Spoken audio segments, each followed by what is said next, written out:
Today we're going over Pokemon whose forms gained later on did not perform the expected task of improving their situation in the competitive world. Even regional forms, which are ostensibly lateral moves stat-wise, come with the expectation of taking the original Pokemon into new realms of effectiveness, but not everything can be Galarian Darmanitan. There are also the cases of Mega Evolution, which are straight up supposed to be improvements, and yet those can fail as well. In fact, we're starting off with one with Mega Meowstic. Pokemon Champions has unleashed a Mega Meowstic that is much less than the potential it had when it was first unveiled in Legends ZA. There, in addition to its superb new special attack and speed, it received a bevy of utility moves, most notably including Stealth Rock, Spikes, and Toxic Spikes. With this in mind, surely Game Freak were going for a complete reinvention, and this would mean it'd get an excellent ability as well, right? Well, maybe they were, but someone must have changed their minds at the last minute, because now that Champions is out, Meowstic no longer has the 3 hazards, and its ability has been revealed to be Trace, which not only doesn't carry the kind of impact Mega Meowstic needs, at least not consistently, but completely and unmistakably cements it as a much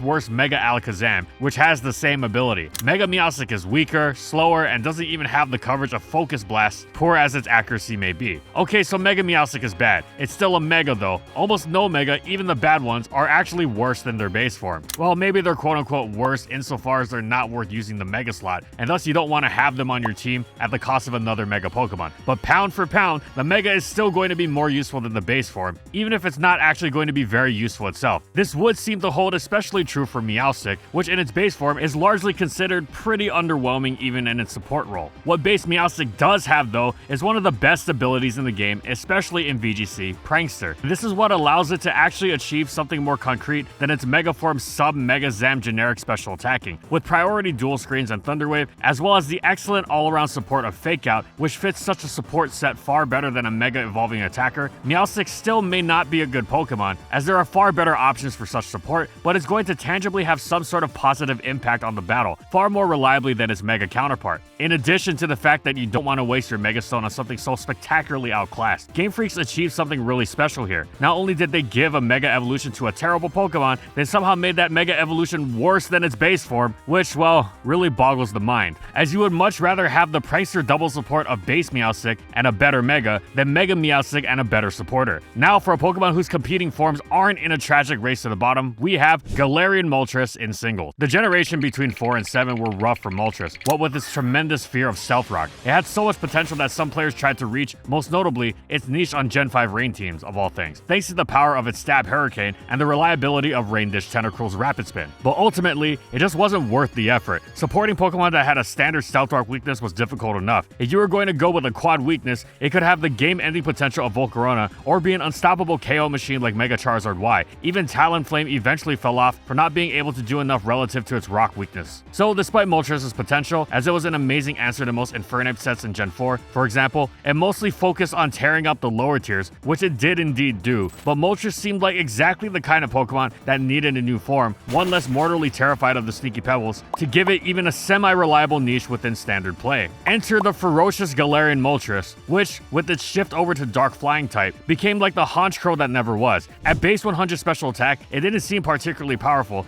and was much weaker than the famed base 125 of the Cantonian counterpart, but its outstanding offensive toolkit more than made up for this. Its initially weaker Stab Hurricane quickly surpassed its Cantonian counterpart with Natsu Plot, and could potentially go even further if it dipped to half HP, at which point the Berserk ability would activate to give it another +1. Among its other uses, it also meant it could potentially weaponize taking Stealth Rock damage from 75% or less. Its Dark Stab was also excellent. Its signature move, Fiery Wrath, was effectively a Dark Pulse, 20% flinch and all, which would have already been solid, but it actually went further with 10 more base power over Dark Pulse, leaving Fiery Wrath clocking in at a solid 90, making it one of the strongest moves that could also cause a flinch. As a bonus, Galarian Moltres did have base 125 in another stat, its special defense, and such effortlessly excellent tanking in the face of opposing special counterattacks served to enhance its dangerous offense, especially if it chose to equip Weakness Policy as its item to boost its special attack even further. And it wasn't just overloading on power either, as it also boosted its speed and agility to really take over games against any style of team. Indeed, Galarian Moltres was the superior Moltres form in the 8th generation. This wasn't the default brought by Cantonian Moltres' old Stealth Rock struggles though, as Gen 8 also brought heavy-duty boots into the picture, and Moltres was one of the item's most delighted beneficiaries, gaining for itself a specific yet legitimate niche in OU, not only having its solid walking ability unlocked, but able to punish the contact moves of metagame staples like Melmetal with burns via its Flame Body body ability. Still, Galarian Moltres' brand of offense was more well suited to the metagame overall, punishing many of the metagame's defensive cores, particularly in its domination of bulky staples like Slowbro and Galarian Slowking. So why is Galarian Moltres on this list as not surpassing the original? Well, because Gen 9 was to follow, and in this, the most power-crept OU tier of all time, Cantonian Moltres was unquestionably superior. It's not even that Galarian Moltres was bad either. It was actually quite solid in the same way it had been in the previous gen, while enjoying the flexibility that Terra provided offensive threats of its caliber. It had a good niche. K Moltres, though, went beyond a good niche to being a metagame staple, as despite not gaining any moveset ability or stat buffs, it notched its first OU placement since Gen 3. Even G Moltres in Gen 8 hadn't done that, having performed its role from UUBL tiering status. K Moltres was an outstanding wall against several top-tier OU threats like Great Tusk, King Gambit, and even a box office legend in Zamazenta. And not only did it wall them, its flame body punished them for daring to even attack it. Additionally, Moltres loved terrestrialization because even if it was forced to eat a knockoff and thus lose its boots, it could change its typing to another that wasn't eviscerated by Stealth Rock, to say nothing of the massive general defensive utility that it gained by taking on the excellent resist of a fairy or grass type. Galarian Moltres was still good, no doubt about it, but it was comparatively specific, whereas Cantonian Moltres was one of the best tools for regularly stifling the strongest, scariest metagame that OU had ever seen. And now for another bird in the form of Hisuian Braviary. Oh, say can you see the failure of Hisuian Braviary to improve upon the promise of the Unova original? Braviary was one of the better normal flying types. It was quite powerful, boasting a base attack stat slightly even higher than Staraptor's, but the set that most defined was the Substitute Bulk Up Roost set, which across multiple generations had the incredible quality of turning its ostensible checks into setup fodder, like those other great roosting, boosting sweepers, Dragonite and Gliscor. Braviary pulled off many a sweep in the face of multiple opponents with attacks that weren't just super effective, but often stab as well. Still, being normal flying as it was did mean it was relegated to the lower tiers, and also meant that a theoretical new form with different typing would probably not have much trouble improving upon it, so long as the shifts to his stats were within reason. Yeah, about that. Well, it's not that Hisuian Braviary was completely hapless. In fact, at first glance, it might very well seem like the kind of timely update on Unovan Braviary that would be able to play in the higher tiers. Going Hisuian shifted Braviary's focus from physical to special, and though its base 112 special attack was lower than its Unovan counterpart's base 123 attack, H Braviary also got pretty much the best ability it could ask for, Sheer Force, whose major boost to its special attacks was pushed further by the fact that it also enabled it to run a recoil-free Life Orb as its item. For comparison's sake, Landorus Incarnate, the defining Sheer Force special attacker, was incredibly broken, while hitting from a base special attack of 115, only a few points higher, but its stab was the 90 base power Earth power, whereas H Braviary's Hurricane clocked in at a BP of 110, meaning it was hitting harder by a lot. Against a neutral target, Hurricane's minimum damage roll was still % higher than Earth power's maximum. Hisuian Braviary also had a secondary stab in Psychic, which was almost as strong as Lando Eye's Earth power, and also had excellent powerful Sheer Force boosted coverage in Heatwave to crush the Steel type stabs. As if that weren't enough, Hisuian Braviary also had Lando Eye's same boosting options, Calm Mind, to make itself even more absurdly powerful, and agility to jet past would-be faster revenge killers. It's the whole package. So why is H Braviary on this list? Meaning it did in fact not run circles around its Unovan predecessor. Put simply, it is slow. Simply leaving it with Unovan Braviary's base 80 would have been fine. Not great, but certainly enough to fill its wall-breaking role. However, H Braviary goes all the way down to base 65, which, well, for comparison's sake, Pokemon like Breloom and Metagross, despite their occasional struggles with it, do just barely make things work with base 70, largely because they have actually decent defensive profiles, even the seemingly frail Breloom. H Braviary is even slower, and its typing is rife with easily exploited weaknesses. Another wallbreaker like Crawdaunt may be even slower, but is not weak to Stealth Rock and has powerful priority. Put simply, H Braviary gets the worst of all its flaws without the tools necessary to compensate for them, and its stat distribution is to blame because not only was it made slower, it also had far too much poured into its base attack that it doesn't use at all, rather than really bulking it out, which would have helped some. Unovan Braviary has a useless base special attack stat, yet in the most min-maxing generation of them all, H Braviary somehow doesn't get the same treatment. As a result, Unovan Braviary utilizes its higher speed and even its more useful typing, as being ghost immune instead of weak is far more preferable, while still being able to dish strong hits out itself, and thus is the better of the two. Still, worse though it might have been, at least it wasn't as cursed as Galarian Corsola and Cursola. Don't get me wrong, Corsola is well deserving of its status as one of the worst Pokemon in the game. It's all three of slow, weak, and frail, and with typing that really does it no favors, meaning it really does just about do nothing.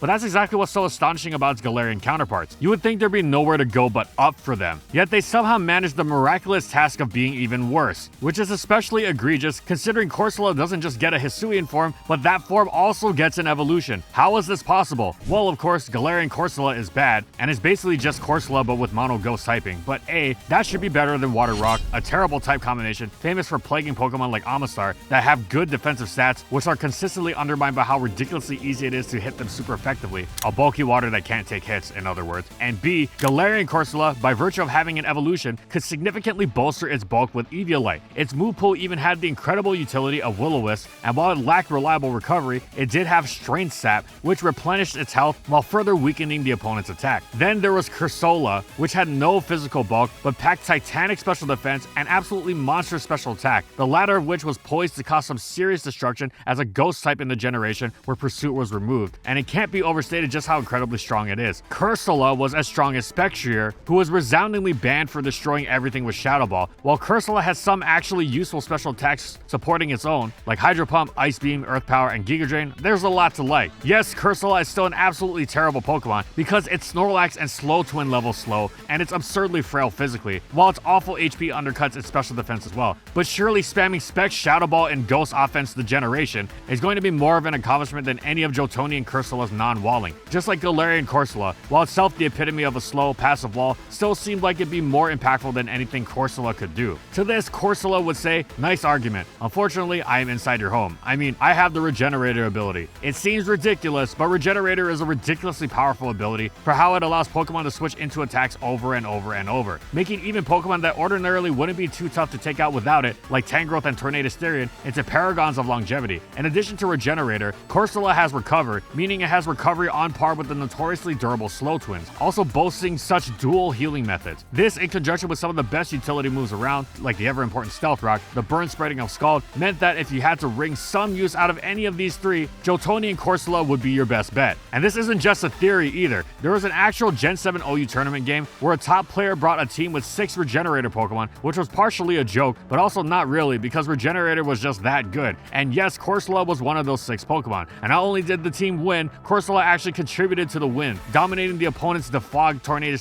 by endlessly switching in and getting up Stealth Rock. Later in the battle, it even hit Torn with Power Gem, forcing the Torn to switch out and sacrifice its teammate Landorus Therian, which had previously been toxic by Corsola, by the way, meaning that Corsola effectively even got a KO. Neither Galarian Corsola or Cursola had ever come anywhere near this level of success. So yes, both Corsola's regional form and its evolution have failed to improve upon the original. Now technically, Corsola has also had the slightest of slightest niches as an answer to certain variants of none other than Gen 2 Snorlax, so it really isn't a contest. Nobody would actually use it, but it's still more of a niche than anything its counterparts can muster up. It's really the kind of thing to make you say, I can't believe they made it that worse. But don't worry, the same sentiment somehow applies even more so to the next Pokemon with Hisuian Avalugg. Hisuian Avalugg is so similar to the Colosian predecessor, you almost wonder what the point of it is. There's barely any shift at all. It's still a slow, physically oriented, specially deficient ice type. It's ludicrously over the top physical bulk with base 95 HP and 184 defense remaining unchanged, but it doesn't seem worse. It's frailer on the special side, going from K Avalugg's base 46 to a truly despondent 36, but does that really make that much of a difference? Or rather, does it make much of a difference than the fact that K Avalugg's base 117 attack has been upgraded to H Avalugg's more impressive base 127? This is almost on par with that other feared ice type attacker, Mamoswine, or the fact that H Avalugg is also faster, coming in at base 38 speed as opposed to K Avalugg's base 28. This means it can actually outspeed Snorlax and the Slow Twins now, and it's even gained the Strong Jaw ability, making its biting attacks even stronger. The answer is yes, the lower special defense actually does make a difference. K Avalugg may have been absurdly niche, but it did have just enough special tanking ability to, with investment, shrug off hidden power fires from Kyurem Black and Gen 7 OU, allowing it to counter an otherwise nigh uncounterable Pokemon. H Avalugg can't hack anything of the sort. As for its impressive attack stat, which is its signature move, Mountain Gale, that's all very nice and good, but it's still far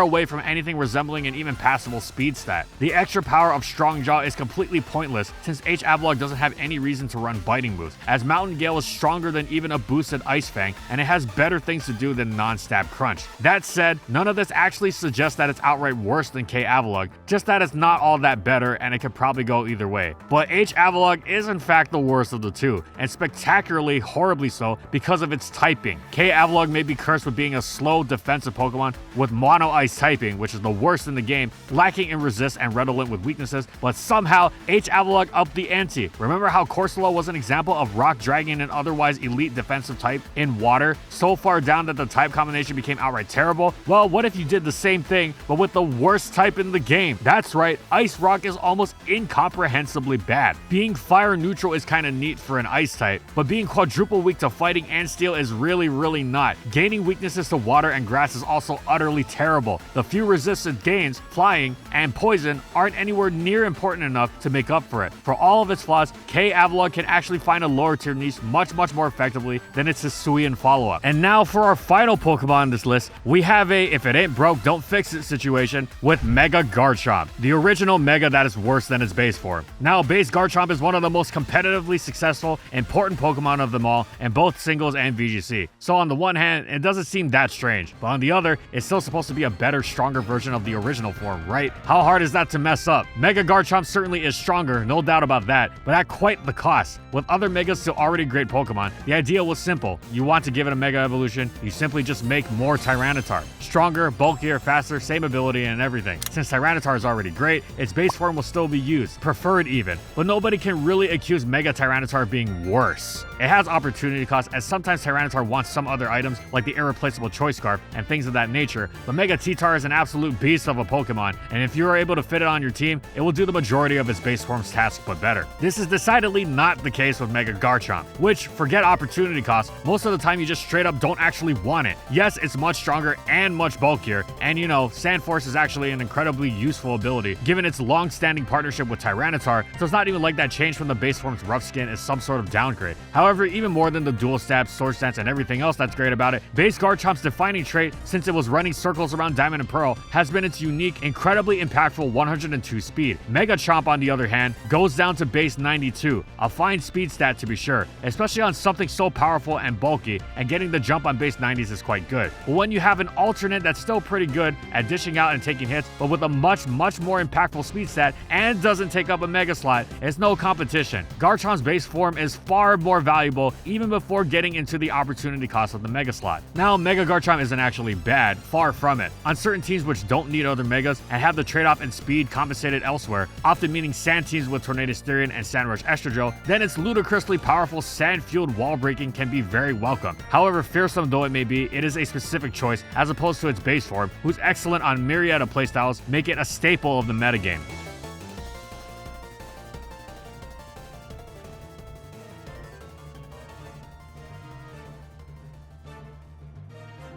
And thank you so much to our Platinum patrons. Thank you to Alex Sable, Anthony Belval Renault, Daniel Isbeast, Corman, Don Krieg, Eric Dissing, Espion Lover, Funky, Glitcherton, Hal, Jack G, King Yabber, Nightfall, Megamon VGC, Mojo Game Slayer, Nurse Jake, One Penguin to Rule, Pretzel SP, Palamute, Plutonian Shores, Schmooter, Seagulls Incorporated, Sojiro Sakura, Spavoon, Skylaria, Soares and Croxon, Shiwei Miji, Stoneface Colin, Tyler, Kiboflu, Wardeen, Zachary Stimson, Zathor for their major support of our videos.